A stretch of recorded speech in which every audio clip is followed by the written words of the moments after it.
Hi hello అందరికీ నమస్కారం అండి. అంకిం రియల్ ఎస్టేట్ అండ్ అమరావతి అప్డేట్స్కి స్వాగతం. ఇప్పుడు మనం ఈ వీడియోలో వచ్చేసి మొత్తం మనం ల్యాండ్ ఎక్కడ కొంటే ఎక్కడ కొనాలి, ఏ విధంగా కొనాలి, అలాగే మంచి రిటర్న్స్ రావాలంటే ఎక్కడ కొనాలి, అలాగే ఏ ఫేసింగ్లో కొంటే, అలాగే భూమి కొలతల గురించి చాలామంది అడుగుతున్నారండి. అవి కూడా ఈ వీడియోలో మొత్తం కూడా నాకున్న నాలెడ్జ్ ప్రకారం చేయడం జరిగింది. కాబట్టి ముందుగా ఒక లైక్ అండ్ సబ్స్క్రైబ్ చేసుకుంటే మరిన్ని మంచి మంచి వీడియోలు మేము చేయడానికి మాకు పుషింగ్ ఇచ్చినట్టు అవుతుంది. అలాగే కొట్టారా లైక్ అండ్ సబ్స్క్రైబ్ చేసింది అందుకోసం ఆపాను. కాబట్టి లైక్ అండ్ సబ్స్క్రైబ్ చేసుకుని మమ్మల్ని ప్రోత్సహిస్తారని కోరుకుంటూ ముందుగా ఒక లైక్ అండ్ సబ్స్క్రైబ్ చేసుకోండి. అలాగే దీనిలో వచ్చేసి 3 పాయింట్స్ అయితే నేను రాయటం జరిగిందండి.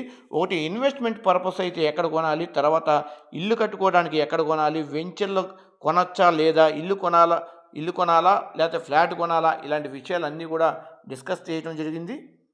అయితే దీంట్లో వచ్చేసి మొదటి పాయింట్ ఏంటంటే, ఇన్వెస్ట్మెంట్ పర్పస్ అయితే ఎక్కడ కొనాలి, ఎలా కొనాలి, ఏ విధంగా కొంటే మనకి లక్షల కోట్లు అయ్యేటటువంటి అవకాశం ఉంది అనే దాని గురించి ముందు కొన్ని పాయింట్లు చెప్తాండి.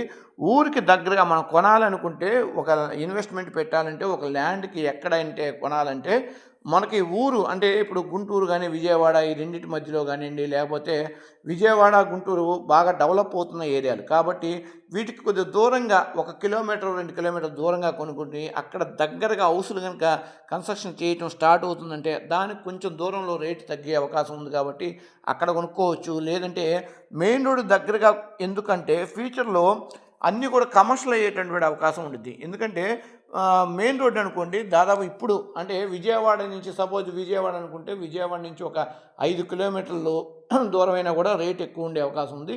అలాగే ఇంకొంచెం ముందుకెళ్తే అక్కడ ఇంకో ఊరు స్టార్ట్ అయ్యి ఈ రెండింటి మధ్యలో మెయిన్ రోడ్డుకి మీరు ఇప్పుడు ఊర్లో పెట్టిన రేటు బడ్జెట్ అక్కడ పెడితే మీకు మెయిన్ రోడ్డు మీద ప్రాపర్టీ కొనుక్కుంటే ఫ్యూచర్లో దాన్ని కమర్షియల్ కింద వాడుకునే అవకాశం ఉంటుంది.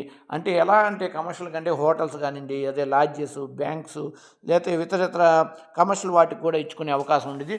తర్వాత ఇన్వెస్ట్మెంట్ మొత్తం కూడా ఎప్పుడైనా సరే 80 ఫీట్ రోడ్డు మాత్రమే ఉండాలండి. 80 ఫీట్ మాత్రమే అనవసరం లేదు.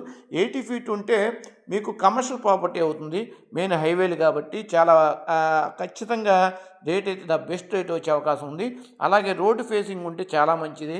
రోడ్డు ఫేస్ నుంచి మెయిన్ రోడ్ నుంచి లోపలికి కానీ ఒక సెకండ్ బిట్టు థర్డ్ బిట్టు అంత బడ్జెట్ మీకు ఊర్లో మెయిన్ రోడ్లో కొనుక్కున్న బడ్జెట్ అదే బడ్జెట్ పట్టుకుంటే 80 ఫీట్ రోడ్లో వచ్చేసి సెకండ్ బిట్గా కొనుక్కుంటే మీకు ఫ్యూచర్లో ఇక్కడికన్నా కూడా సిటీలో కన్నా కూడా డబల్ రేట్ అయ్యేటువంటి అవకాశాలు ఉంటాయి.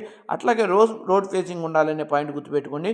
డాక్యుమెంట్స్ అన్నీ పర్ఫెక్ట్గా ఉన్నాయా లేదా చూసుకోవాలండి. డాక్యుమెంట్స్ వచ్చేసి రిజిస్ట్రేషన్ అప్పుడు దాదాపుగా మీకు జిరాక్స్లు ఇస్తూ ఉంటారు. అట్లా కాకుండా అడ్వాన్స్ ఇచ్చేటప్పుడు కూడా ఒరిజినల్ డాక్యుమెంట్స్ చూసుకున్నట్లయితేనే మీరు అమౌంట్ కట్టాలి.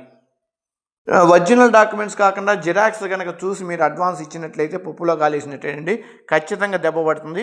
కాబట్టి అలాంటి ప్లేస్లు అయితే మీరు దయచేసి పక్కా ప్రూఫ్ ఉంటేనే, కొంచెం టైం తీసుకునైనా సరే కష్టపడి సంపాదించుకునే అమౌంట్ కాబట్టి పక్కాగా కాగితాలు ఉంటేనే, జిరాక్స్లు కాకుండా ఒరిజినల్ చూసాకే మీరు బయానా కానివ్వండి ఏదైనా ఇవ్వండి.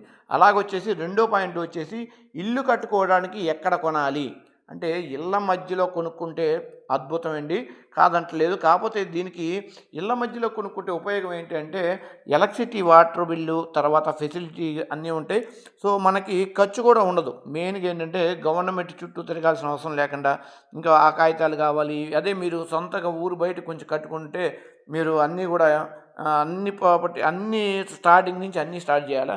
కాబట్టి అట్లాగే ఇళ్ళ మధ్యలో అయితే బాగుంటుంది. అట్లాగే మెయిన్గా ఏంటంటే ఈస్ట్ ఫేస్ ఎందుకంటే చాలామంది ప్రిఫరెన్స్ ఇస్తూ ఉంటారు east face, north, south, west అని చెప్పేసి.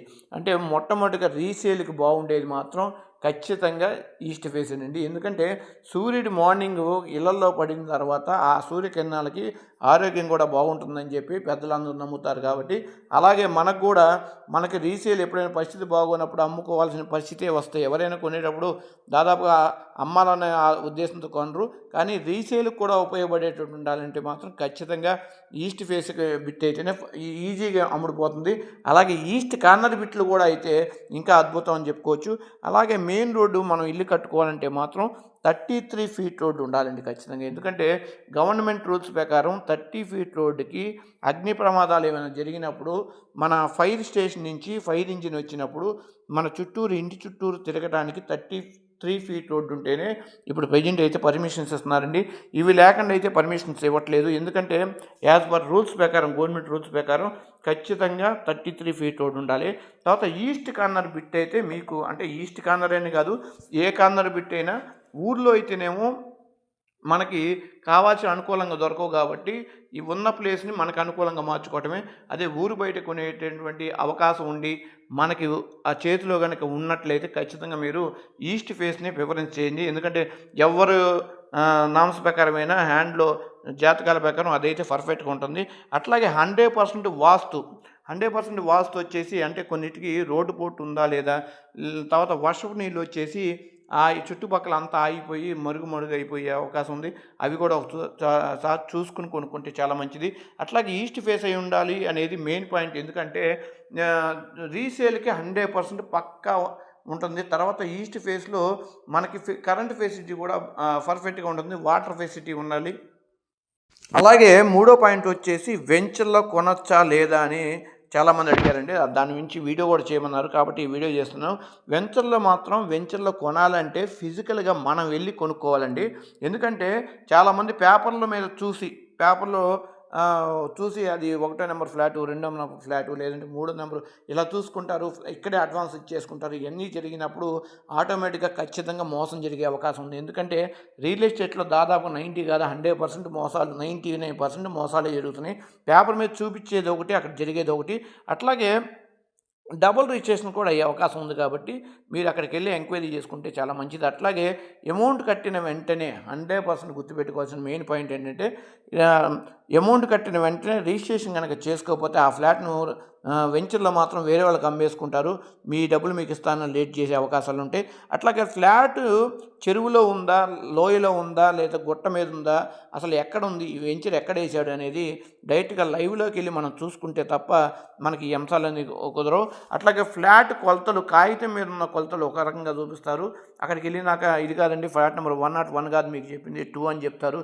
ఇలాంటి మోసాలు జరిగే అవకాశం ఉంది. తర్వాత ఫ్యూచర్లో ప్రభుత్వ విధానాలకు సంబంధించి రోడ్డు కటింగ్ ఏమైనా పోతున్నాయా లేదా, రోడ్డు వైడర్లో మెయిన్ మీకు చూపించేటప్పుడు ఇలాంటివన్నీ చెప్పరండి. రియల్ ఎస్టేట్లో వెంచర్ వేసేటప్పుడు మాత్రం మెయిన్ రోడ్డుకి వేస్తున్నామని చెప్పిన తర్వాత ఫస్ట్ బిట్టే మీకు ఇస్తున్నామంటారు. అది రోడ్డు వైడర్లో పోయే అవకాశం ఉండేది ఖచ్చితంగా. కాబట్టి మీరు అవి మరలా మరీ బాగా చూసుకుని మాత్రం కొనాలని ఇంకోసారి తెలియజేస్తున్నాం.